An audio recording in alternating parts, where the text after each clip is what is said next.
The Android emulator is designed to simulate a real Android device.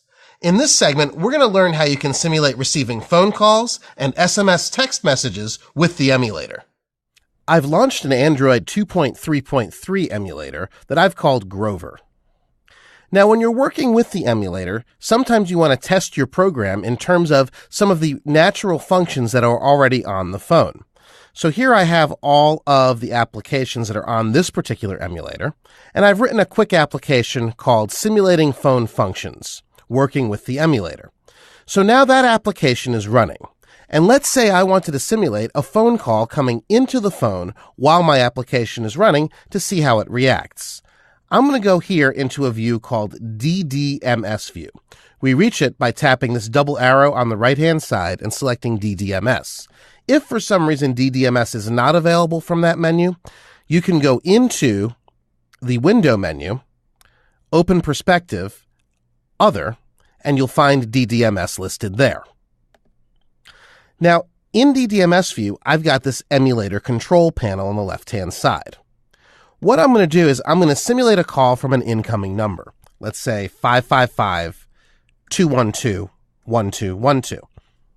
Now, we're going to simulate a voice call, so I'll leave voice selected, and then I'll select call. Now, when I open my emulator, it simulates an incoming call. I can simulate answering the call and even ending the call. And then I can see, once we leave the call log, how does my application react? For example, if you're doing something resource intensive, like animation, you might have to program for this type of interruption. Another example is I can send an SMS message. This is a simulated SMS message. I'm going to click send. And again, if we look at my device emulator, there is the message notification. And if we pull down, just like we would in a real device, there is our actual message. Now, a second way to interact with the emulator is via the command line. So here in the terminal, I'm going to type telnet localhost 5554. I got the 5554 from right up here, and that's the port number of our Android device. Now I'm actually in the Android console. If I click help, it'll give me a list of commands that are available. If I type, for example, help event, it'll show me the different types of events that are available that I can send, or help SMS. So I actually could send an SMS right from here.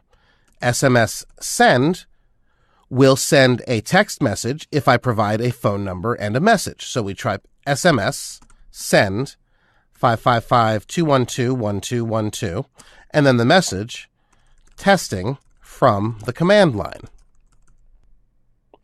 And now you can see the actual message appearing again in the notification area of the Android emulator.